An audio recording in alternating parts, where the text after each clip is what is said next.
안녕하십니까. 뉴스 브리핑의 오성수 부국장입니다.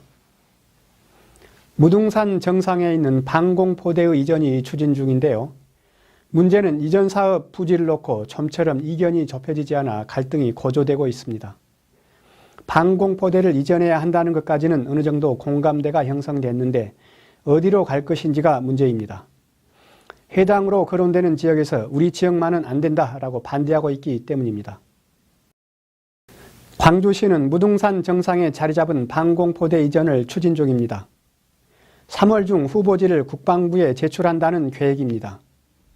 국방부가 광주 군공항을 포함한 3곳을 후보지로 제출해 줄 것을 요구하고 있기 때문입니다. 관건은 예상 후보 지역민들의 반발입니다. 광산지역 시민사회단체들로 구성된 무등산 방공포대 이전 반대 광산구 주민대책위원회를 구성해서 반대 활동에 나섰습니다. 광산대책위원회는 27일 오전 광주시의회에서 기자회견을 열고 무등산 방공포대를 광산구 군공항으로 이전하려는 계획을 당장 중단하라고 요구했습니다. 이에 따라 광주시의 대책에 관심이 모아지고 있습니다.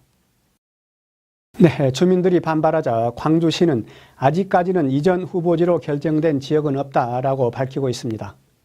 그러나 3월 중에는 국방부에 후보지를 제출할 예정이어서 시간에 쫓기고 있습니다. 결국 주민들의 반대를 얼마나 지혜롭게 조율할지가 관건인데요. 윤장현 광주시장의 정치력이 시험대에 오른 셈입니다. 광주 전남 지역 최대의 사학이죠. 조선대학교 법인의 최고 의결기구인 이사회 공백이 장기화될 조짐입니다. 제2기 이사회의 임기가 지난 2월 25일 모두 끝났지만 신인 이사진 구성을 하지 못하고 있기 때문입니다. 조선대학교 이사회는 임기 만료 이틀 전인 지난 2월 23일 오후 광주 시내 한 음식점에서 회의를 열고 올해 예산안 등 29개 안건을 심의 의결했습니다. 하지만 최대 현안인 제3기 신임 이사회 구성에 앞서 선행해야 할 개방이사 선임 절차에 대해서는 결론을 내지 못했습니다. 갈등의 쟁점은 개방형 이사 추천권입니다. 법인 이사회와 대자협이 개방이사 추천권을 놓고 다투면서 좀처럼 합의점을 찾지 못하고 있습니다. 조선대 이사회는 개방이사 3명, 구재단 측 이사 3명, 교육부와 학교 측 인사 3명 등 9명으로 구성되는데요. 이사회 구성이 구경영진과 대학자치협의회 인사로 양분되면서 개방이사가 사실상 의사결정의 핵심 역할을 하는 구조입니다.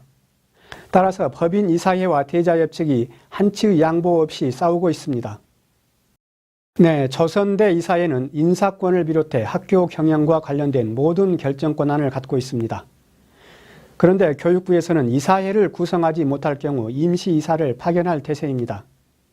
지역의 대표적인 사학인 조선대가 또다시 주도권 싸움을 하면서 애꿎은 학생들만 피해를 보는 것이 아닌지 씁쓸하기 그지없습니다. 광주시가 저소득층 주거 안정을 위해 추진 중인 영구 임대주택 건립 사업이 속도를 내고 있습니다.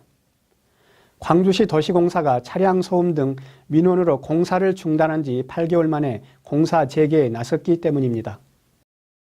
광주도시공사는 영구 임대주택 공급사업, 이른바 1200호 건립사업 공사를 중단 8개월 만에 재개키로 했습니다. 지난해 7월부터 공사가 중단된 주월동 대흥 스카이 아파트 뒤편 288세대 현장에 대체 진입도로를 확보하고 공사 재개에 나섰습니다.